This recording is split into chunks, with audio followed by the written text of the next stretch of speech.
It's not a bird, it's not a plane, it's Superhero Slate. It's a modern podcast where we talk about everything that's great, like movies, TV, superheroes. It's Superhero Slate. Oh yeah. Hello everyone and welcome to Superhero Slate, the show where we run down the latest superhero entertainment news. We love TV, movies, and superheroes, so let's talk it all out. My name is Chris Dillard. And my name is Mike Royer. And this week, we're looking at the first Toxic Avenger reboot photos, Mike. Yes, we're going to hope Chris can explain what any of this is to me. I looked at the thumbnail for this week, and I'm like, Mike doesn't know what he's looking at, and I love this. I could tell right away, so we're going to get into that. In other news for Mike on the side that he does understand, Teenage Mutant Ninja Turtles' new show unveils a logo and title. That's the only disfigured, mutated thing I need in my life. Right, is TMNT. We are getting so much ooze all over this podcast today, Mike. Ooze. And DC Studios is moving to the UK, and we'll tell you guys what that means. Oh, isn't it? Oh yeah, bloody hell, and more. Oh, sorry for any that was UK bad. That was bad. Listeners out Yeah. there. My wife would be the first one to tell anyone that listens to the show that I am atrocious at accents. I try to slip into one, and then it weaves into the other one. Like I'll start off like doing a really bad Australian accent, and then all of a sudden I'm British, and then I'm German, and I don't know where I am anymore.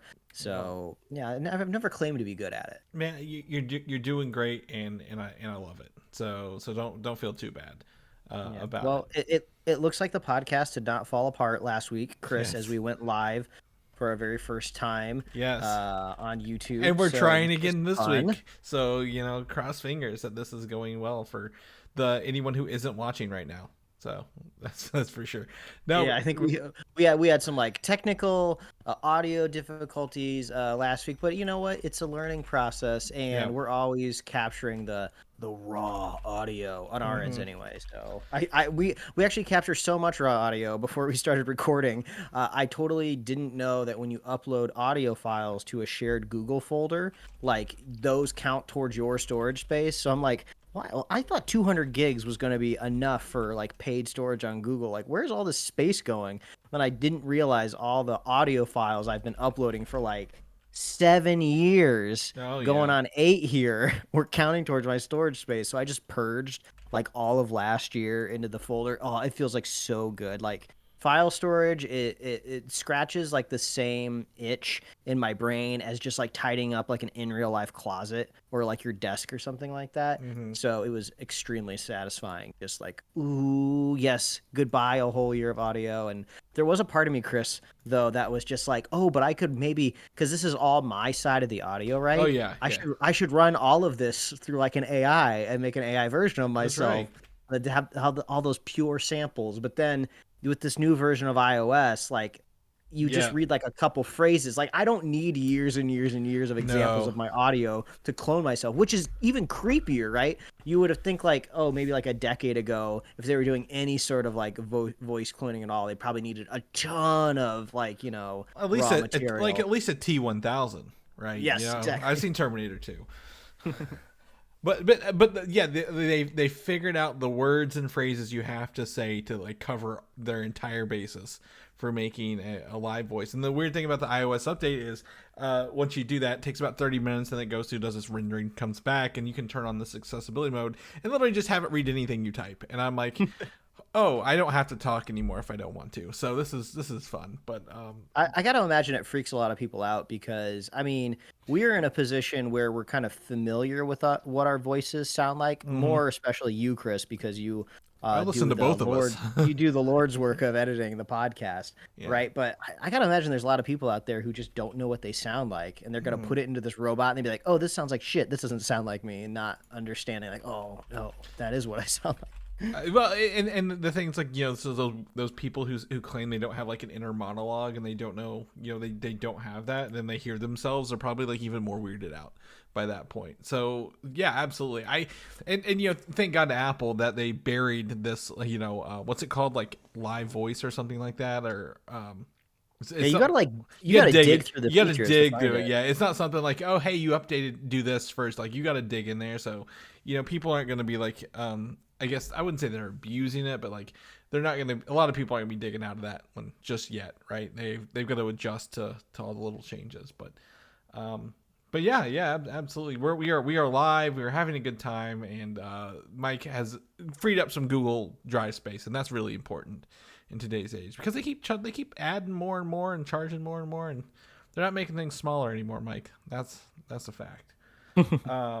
But the other part of this is you've been playing some games, and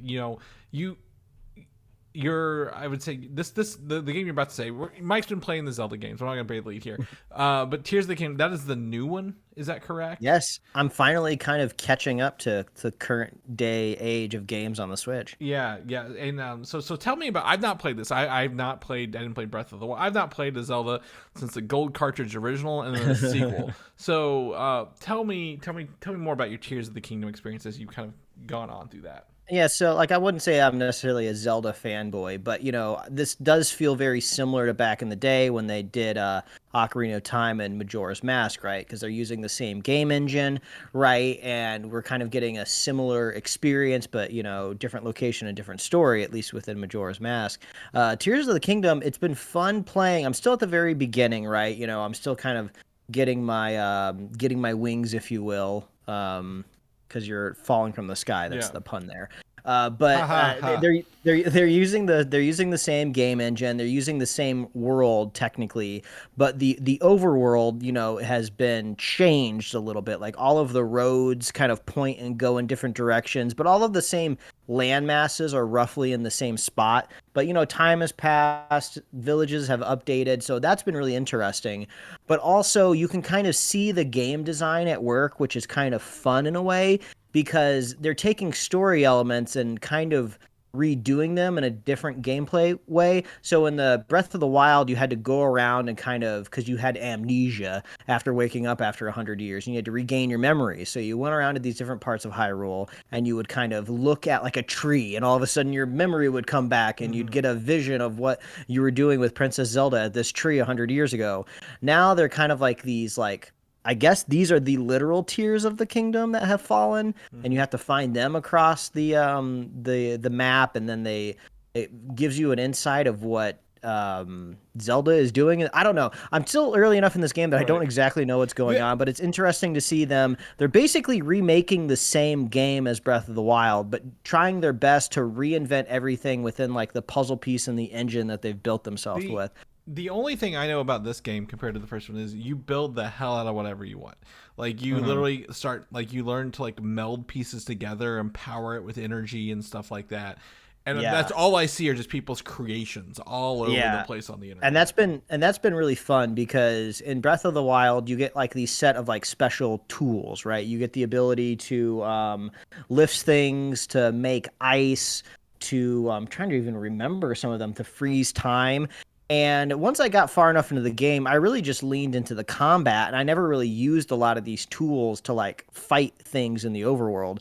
But you have a new set of tools in this game. One of them is, like you were saying, you can attach things to things and like build machines and cars and flying things. But one thing I didn't know, that you can attach objects around the world to your weaponry. So I guess the lore that they've built into this game is this new awakening that's happened across Hyrule has basically damaged all of the weaponry. So every time you find a weapon, it's like all rusted and busted and not very strong. So you're supposed to use this special skill that you have to like fuse like rocks to your sword, or you fuse like this ancient technology to like a busted spear, and you make a new weapon. And it's been really, really fun. I'm a lot more comfortable with the combat now since I've played an entire Breath of the Wild up into this one. So I have to say I'm having a lot more fun, but I'm still waiting kind of for the big story reveal moment in a way. Whereas like the first game relied on going and freeing all of these divine beasts, right? And that's how you kind of get to Ganon and defeat him. So now I'm trying to figure out what are the divine beasts of this game. I haven't quite gotten to that point yet. So right now I'm just having fun wandering around, kind of like revisiting like places I haven't been in a long time, even though I played the game a couple weeks ago. So it's been fun. Obviously, I don't have to be here to recommend Tears of the Kingdom. Everybody loved it. But it is fun kind of just seeing the developers make a brand new game out of the exact same scaffold. Yeah, and they've had Breath of the Wild was, I wouldn't say it wasn't a launch game, but it's pretty close to a launch game on the Switch, right? Like it was that, and then now, Yeah. several years they've been able to maximize that hardware and really take it to the next level within that same system, right? The only thing Literally, not only next level, new levels. You go underground and you go in the sky. There's 3 levels they've of added a Z axis to this game, is what I'm hearing, Mike. Yes. An X, Y, and now a Z. So that's pretty cool. But yeah, absolutely. I think a lot of people really dig that game. So glad you're having a good time with it. I'm literally counting. We have news about counting down the days to Spider-Man 2 in my head because we are so we're close. getting close, man. Should I pre-order that game? I mean, I don't know, like if I want it, and I want it day one. So should I download it on my PlayStation or because I feel like if I go into a game store, the disc, I'm just gonna plug it in, and the disc is just gonna have me download the game anyway. Right. Like there won't be any data on the disc. I think I got the first one with my PS4. Like the disc came with it. But I bought Miles on digital, so I think I'm gonna do digital with this one as well. It's going to be everyone's going to have this game, right? It's going to be everywhere. So even if you want to pick up a disc copy later for your shelf, if you were one of those people like me, you probably grab them. But I would definitely get it digitally because this game's not going to be small, Mike. You know this. You're going to need to preload it a week in advance to even, make sure you're ready to go on day one. Because like we said, they've doubled the map size, right? They've increased the textures. Everything is bigger on this generation. So I would pre-order it, but I mean, you could probably wait till October to pre-order it if you wanted to, because I don't know when that preload date is, but absolutely. So we are just in a great year for video games, and that's good. We need some of those.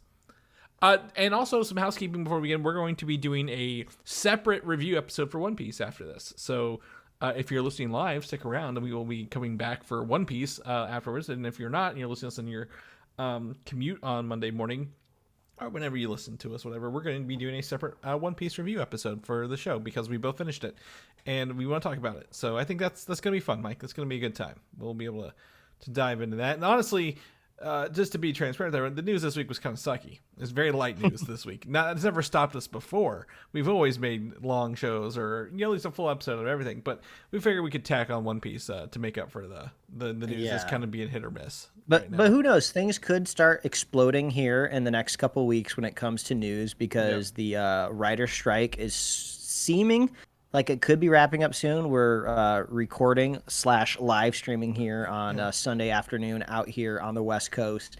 And all of the reports are saying things are getting close. Things are getting close.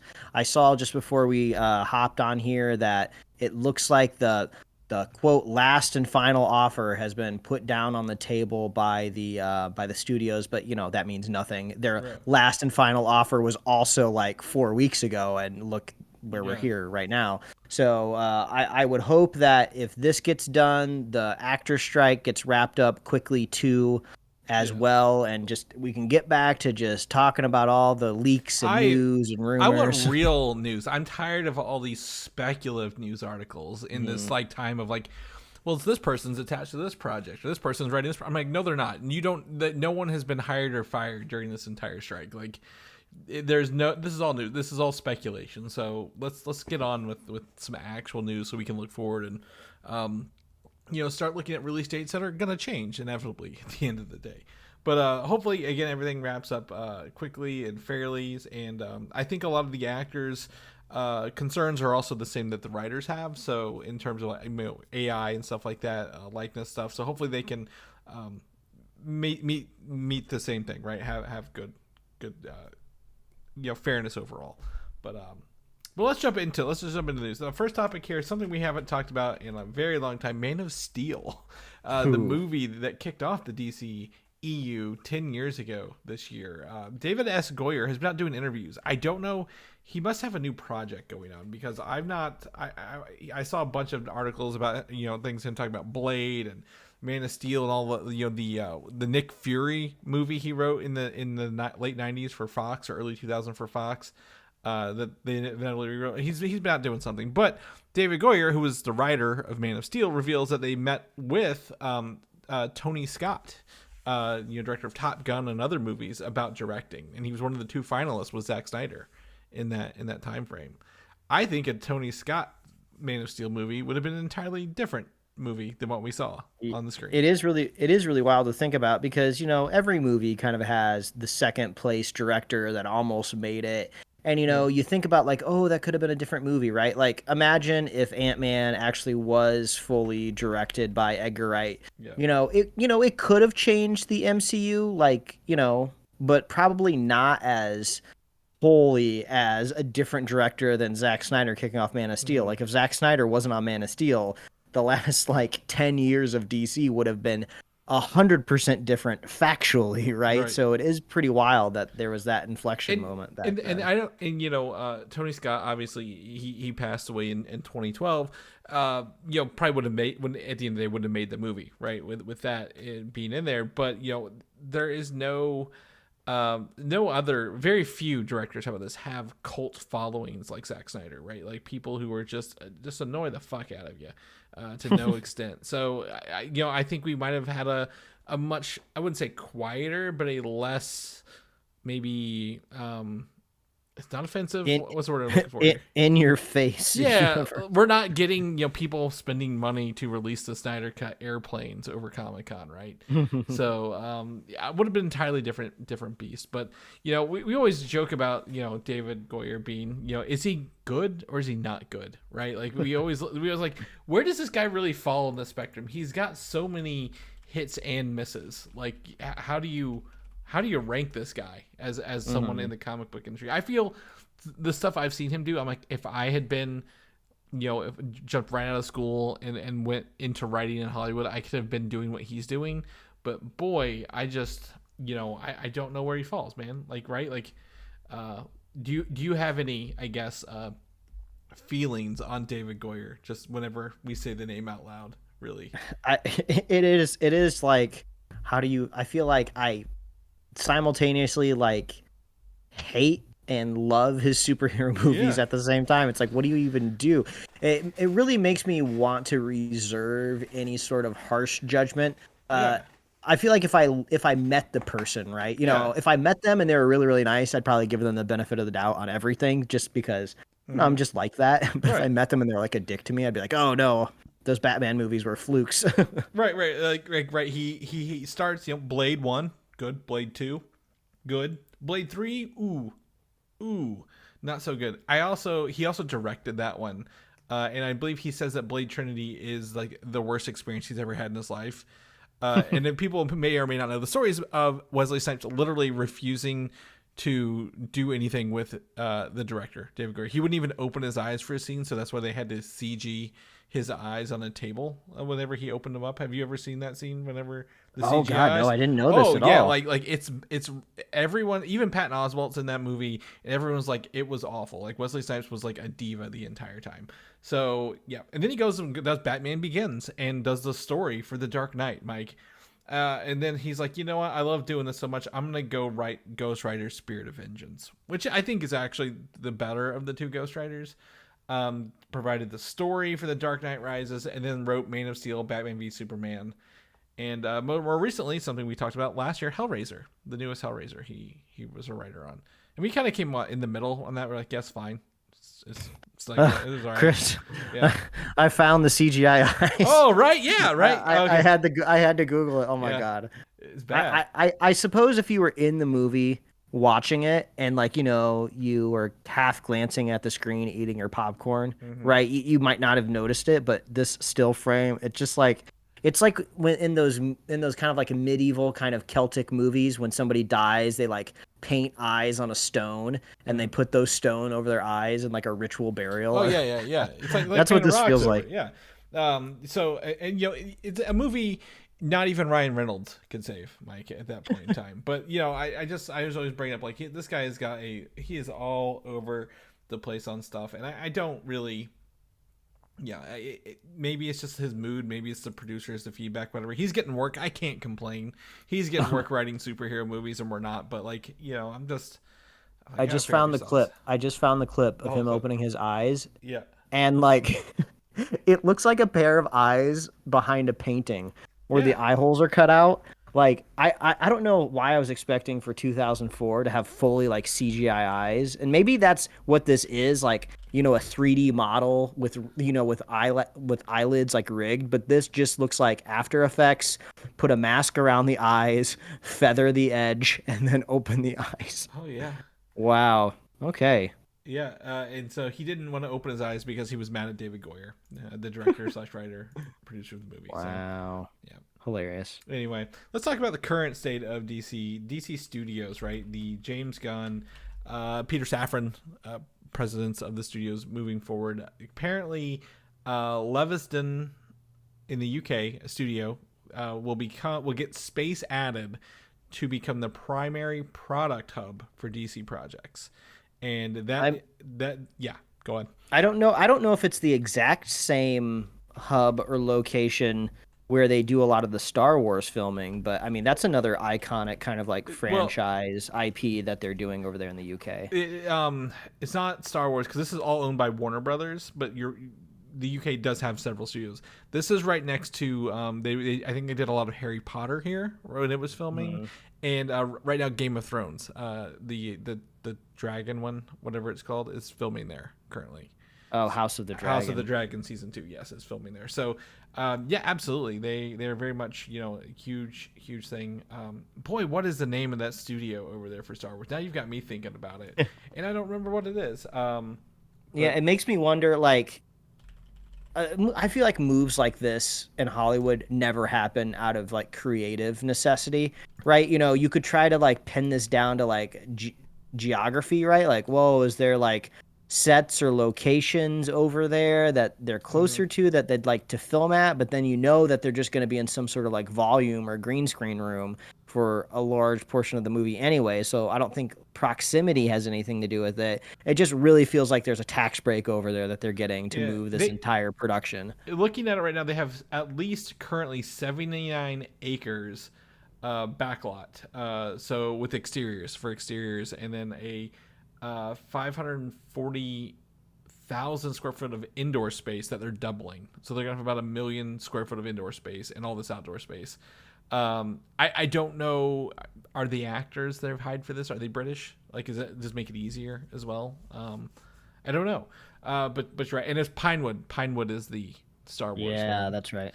But yeah, maybe it's I mean, there could be a portion of it where, you know, maybe Atlanta and Georgia is just all full up.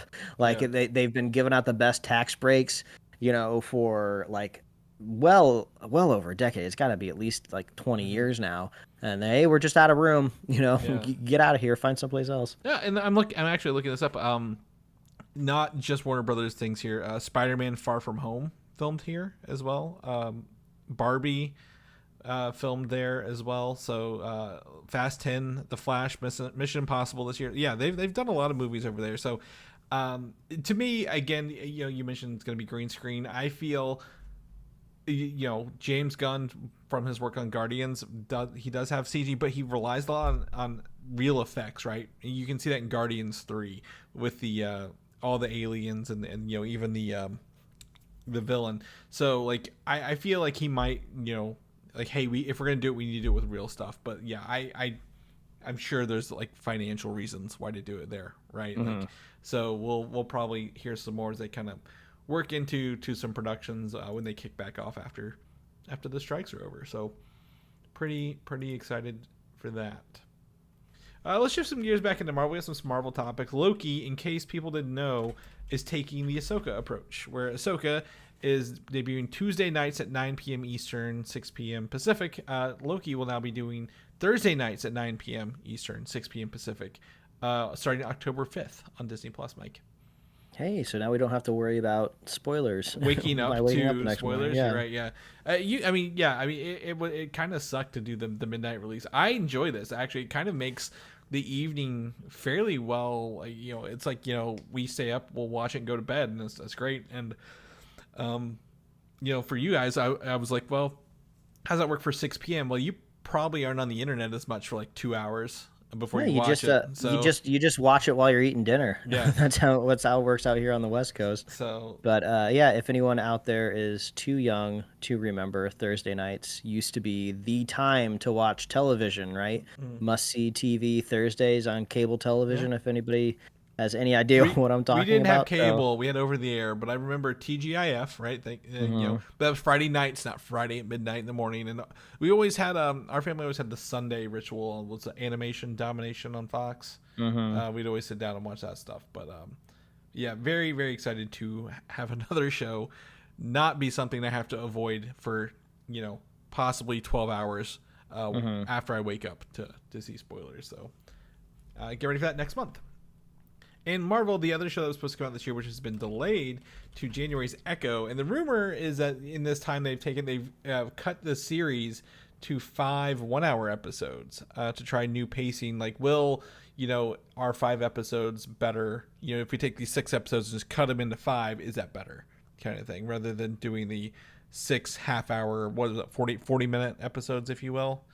Man, this show is going to be such a tough marketing sell, right? Like, nobody is really super familiar with the character. I don't really see a whole lot of How much people making memes out of the Hawkeye TV show. It seems like it was briefly in the zeitgeist when it was airing, and now it's nobody really talks about it really at all. Well, this is obviously one of the that Bob Chapek demands, right? Like, we need content, pick a character, make a show, kind of thing. And a bunch of that came out of this, but how much of that marketing do you think is going to rely on Kingpin and Daredevil, like being all over it? Like, this is going to be the bridge to that, and that's all they're going to use it for.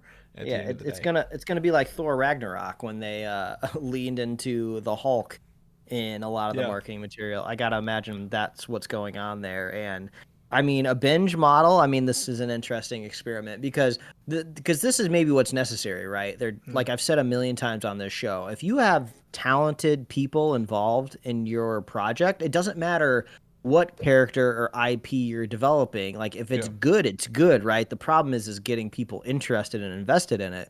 So maybe this is the strategy. If you have a character that is not really going to draw a lot of people to your streaming service, release it all at once.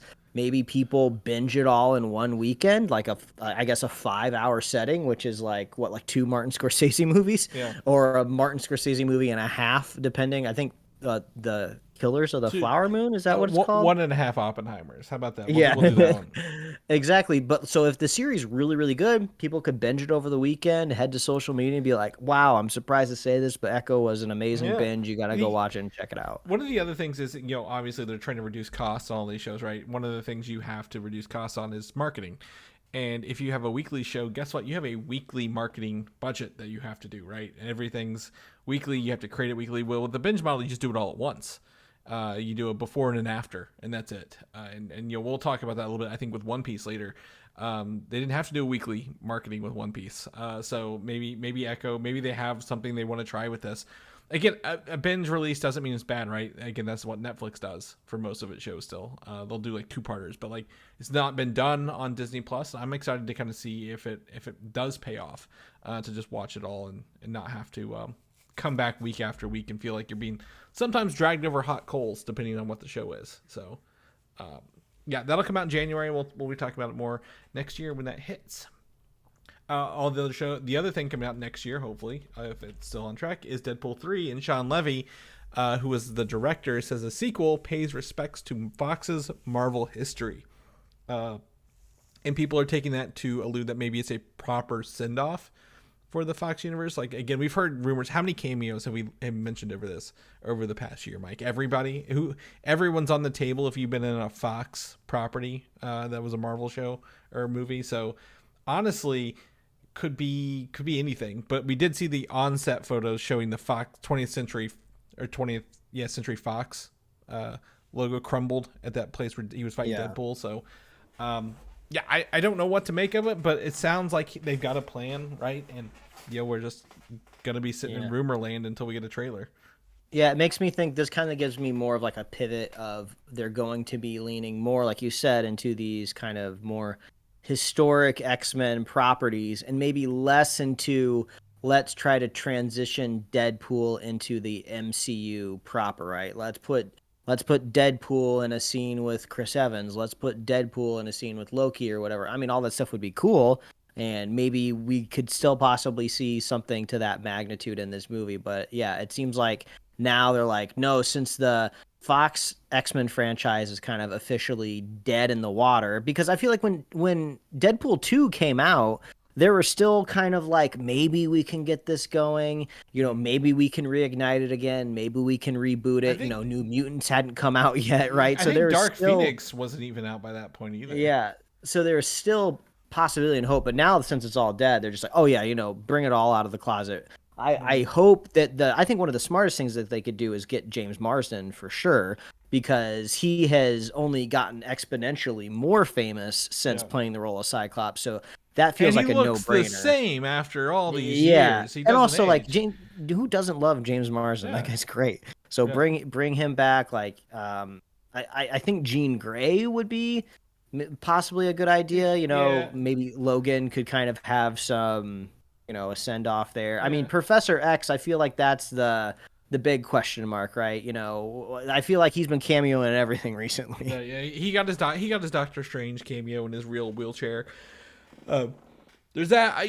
There's obviously not just X-Men, but Fantastic Four, the Ghost Rider, Daredevil, Elektra stuff we've talked about. So honestly, it sounds like they're possibly trying to send them off, and we've talked about the rumor that they're trying to gather people from these different worlds to create a team for the incursions. But I don't know. I want to see a trailer, Mike. One of the things, I want to see everything in action, because we've seen the set photos, we've seen the costumes, we know they're having a good time. Let's get on with it. Let's see it in motion. But I know they're still working on it. Just pitching an idea here, but wasn't there the other week, weren't we talking about there was going to be some sort of like high level character out in the world trying to like get Deadpool or court Deadpool to fix the universe? Well, that's what I just said. That there wasn't a character. It was like the they were trying to recruit people. I think maybe it wasn't the Beyonders. Oh, it was just or somebody, maybe the TVA at large or something like that. Yeah, the TVA, that's what it was. Yeah. Maybe instead of the TVA trying to get Deadpool to save the universe, maybe the TVA is rounding up all of these old X-Men franchise people to kill Deadpool, because Deadpool's messing everything up. So maybe Deadpool's going to have to fight all of these people off. And maybe that'll kind of fulfill one of his more iconic comic book stories of Deadpool kills the Marvel Universe, where Deadpool fights back against them all. Well, maybe you take it the other way, where he has that time thing and he has been messing everything up, but the TVA catches him. And he's like, all right, to fix this, you need to go destroy these other universes before they collide with other ones. So you're going to save lives by killing the universes. But it doesn't really put the one scene, the quarry scene we've seen with all the debris around it, right, in there yet. But I think there's plenty of opportunity. Obviously Ryan Reynolds is having the time of his life with this character that was never supposed to happen, or at least when it happened, it was Wolverine Origins. So he's got a really good comeback as this character, and getting Hugh Jackman in together. We've always dreamed of it. He always teased it, and I can't believe those madmen over there. They got it done, Mike. They got it done for us. So right now, this is come out in May next year. Hopefully, things get tightened up again quickly and fairly with the Actors Guild, and we can start filming and getting some of this going. So, knock on wood.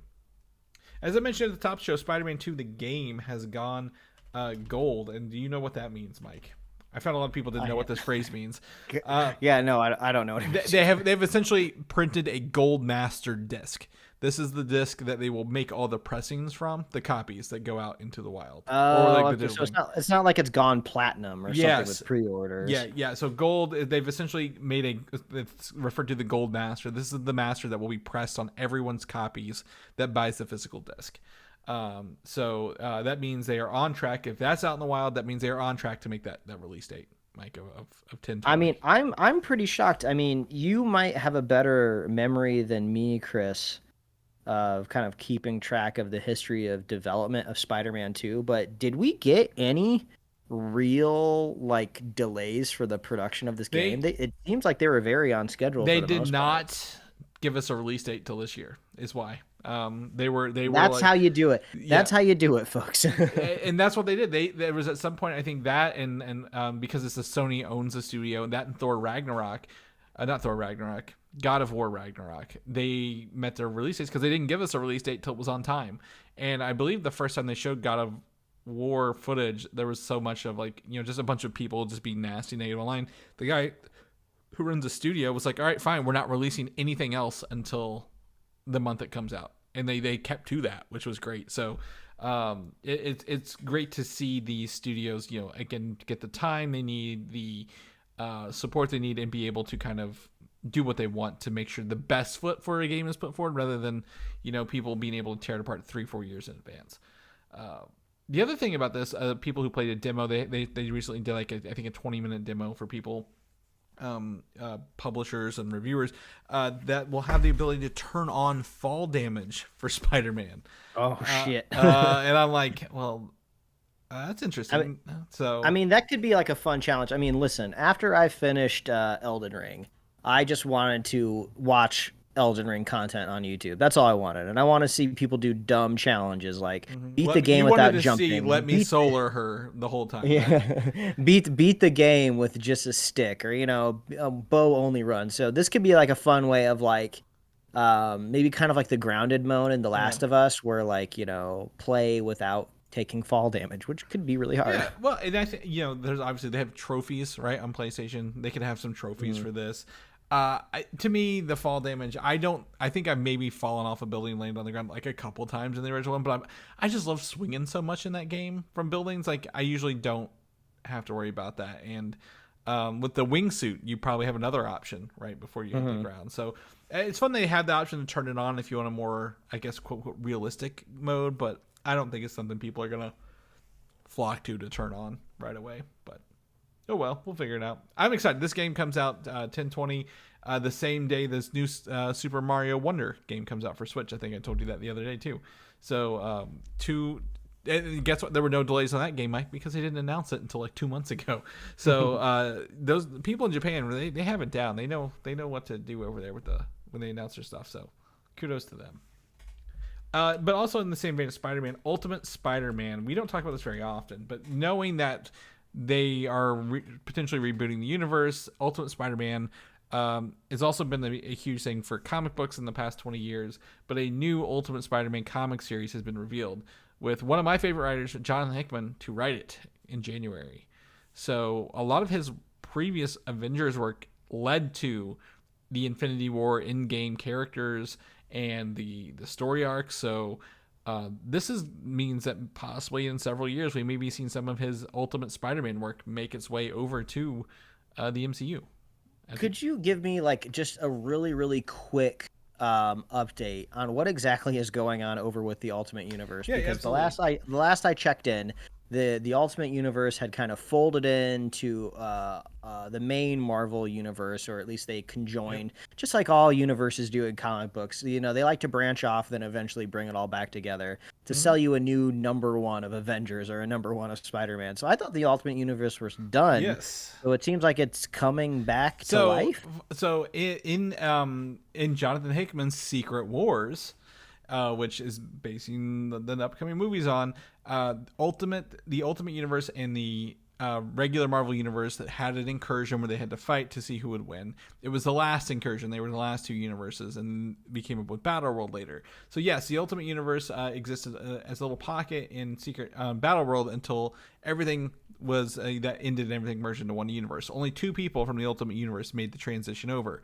Miles Morales, who was created and made his debut in the Ultimate comic books, and the Maker, which is your evil version of Reed Richards, Mike, which I know you bring that up quite a bit when we talk about Fantastic Four. Yeah. So those two are the only two people who made it over to this universe. In the new comic book series out right now called Ultimate Invasion, the Maker has decided he's going to go create a new universe or take over another multiverse and make it his new home, his own Ultimate Universe, if you will. So he's gone over there and has been manipulating this universe to his liking, leading to some, yes, ultimate iterations of characters and some new versions of those. But there's one issue left, and with the ending, my guess is it's going to kick off into this new ultimate universe, if you will. From the maker, and he did ask Miles to come with him, but Miles said no.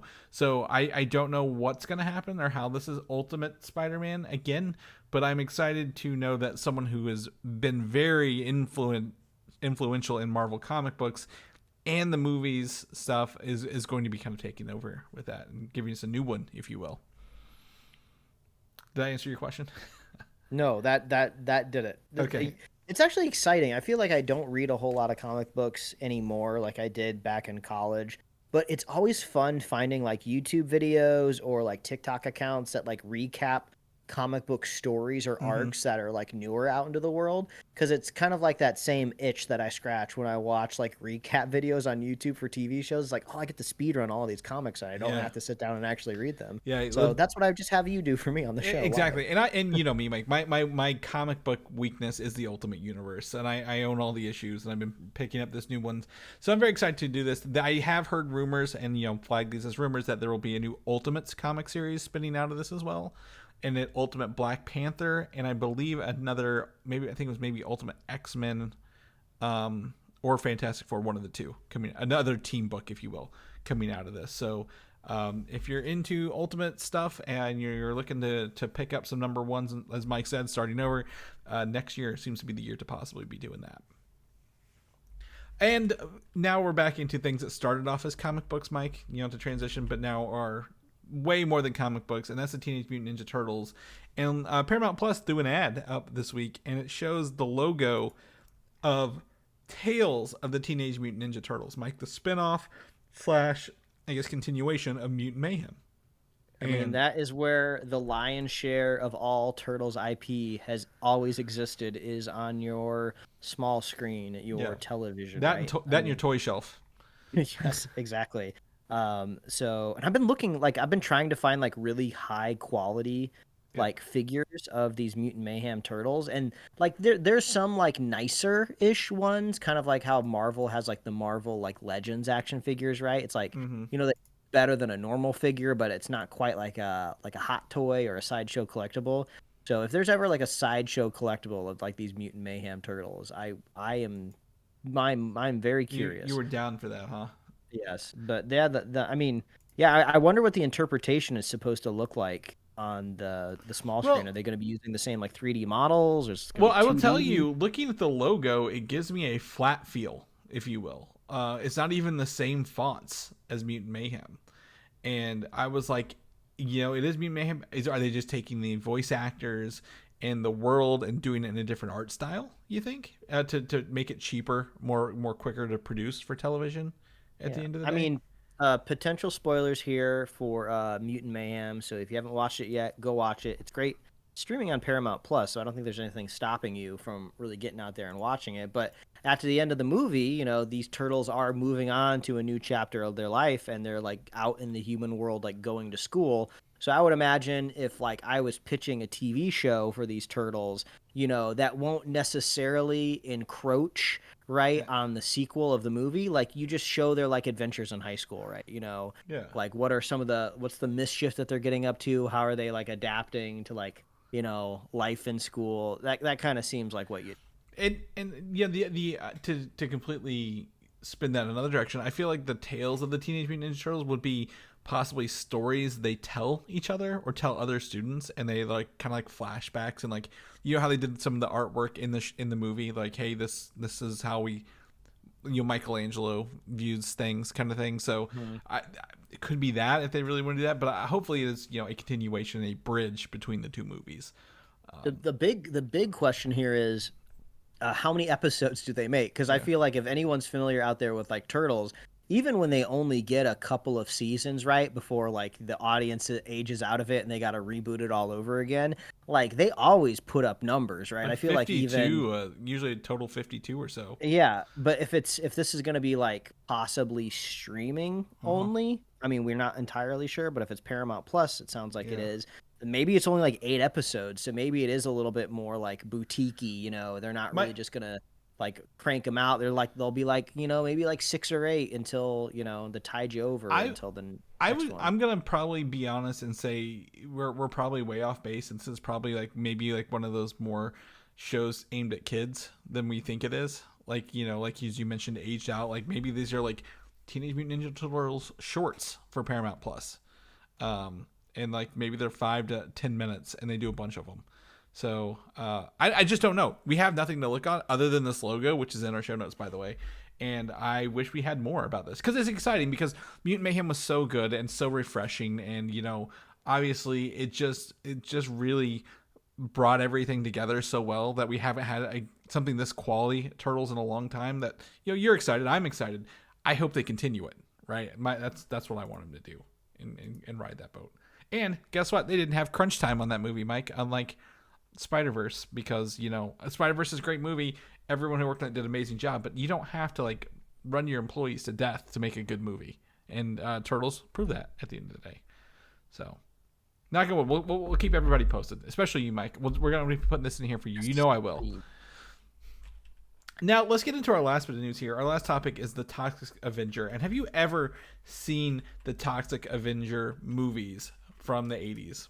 Absolutely not. The only thing I really know about the Toxic Avenger is it was a gross neon colored like action figure that I would like see in comic book shops or like Spencer's collectibles, like next to like the differently grotesque Spawn figures. Right. So I always just kind of felt like an edgy thing that I was just too young to understand or appreciate. And even if you are looking up the Toxic Avenger on Google image search and you don't have Google image search, like, set to like not safe mode or whatever it's called, it will filter out some of the more just up close shots of the Toxic Avenger. And I'm not even talking about like a part of the movie where like there's blood flying everywhere, there's pus or goo or anything like that. It's just his face. It's just his pre-molded like silicone face that they made for the actor, right? Google will straight up not show you that because they're looking at it with all of their software and algorithm like, we can't show this to children's eyes. Yeah.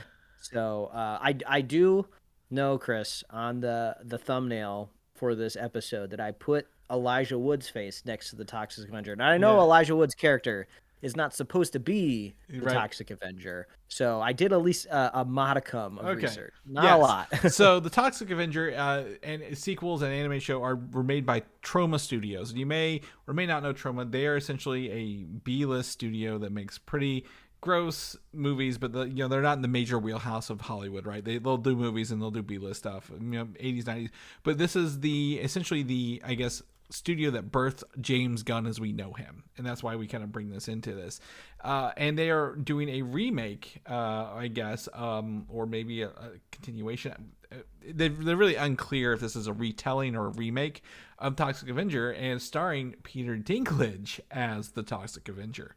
Mike, also lovely known as Toxie in his animated TV show, The Toxic Avengers, that came out later.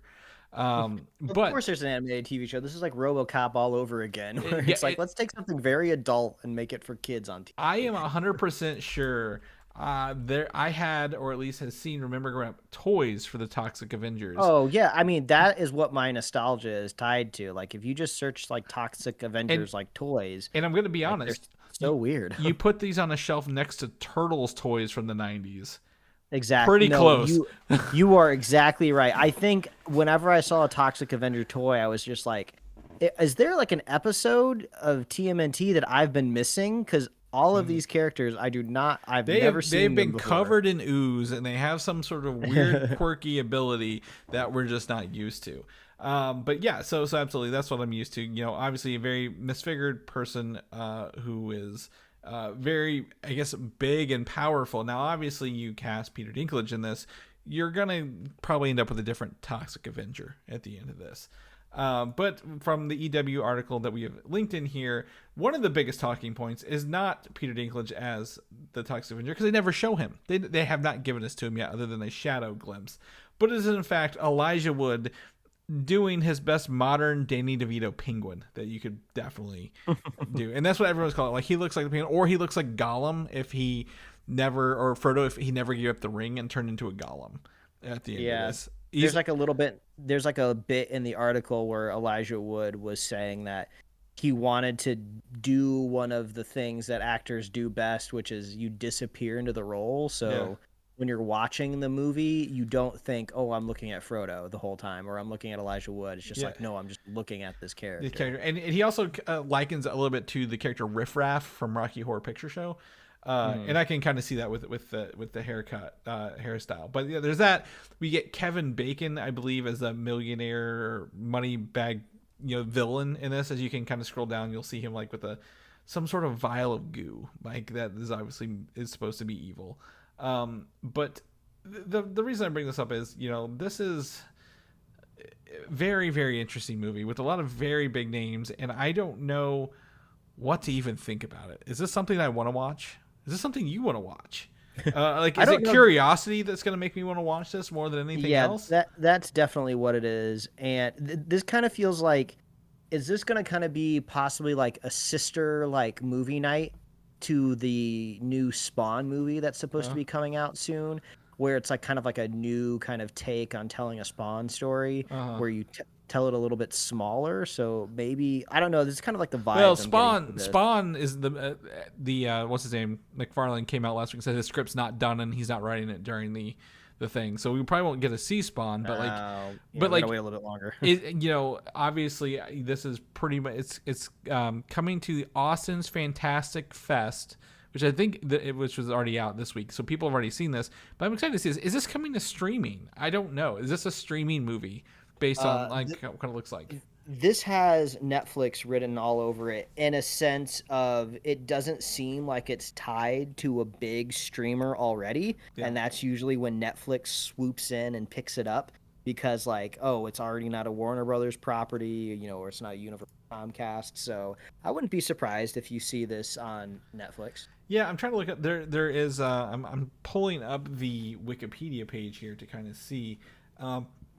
But I'm not really, it's released at Fantastic Fest. I don't see it anywhere else.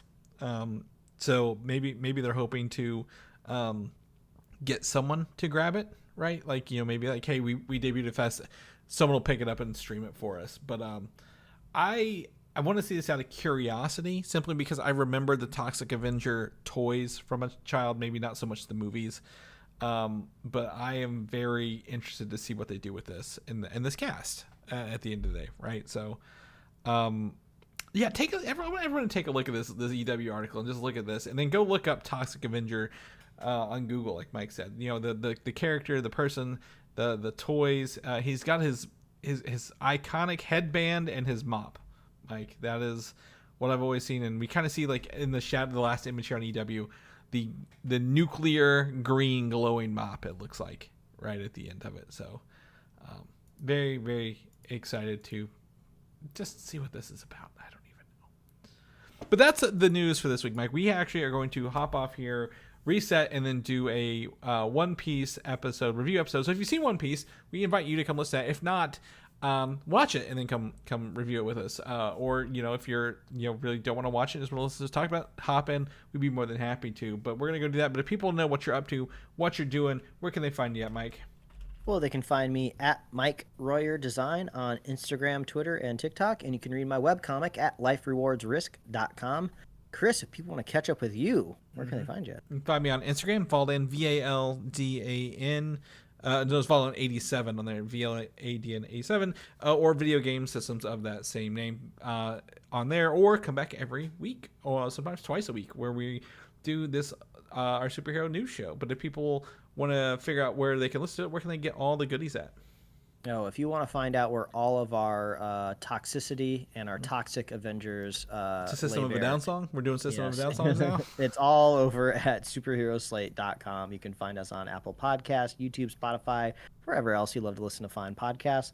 Like us on Facebook, follow us on Twitter and Instagram, and get merch at superheroslate.com/store. Man, I really need to update the last bit of the sign off. It's aging like milk at this point in time. I think I pulled from an older episode because of the review, so I apologize. No, I think it is just the sign of the times, where it's just like, Who uses Facebook anymore? It's not even called Twitter, even though I want it to be called Twitter. We're a podcast. We don't care. You can find us on socials, but we know you're listening in your car. Just subscribe. That's all you need. That's all you need. And super fans. We need super fans. Yeah, and if you want to be a super fan of Superhero Slate, all you got to do is share the show with a friend, share the show with a buddy, and we'll be here every week, folks. That's right. We'll see you guys next week. Bye.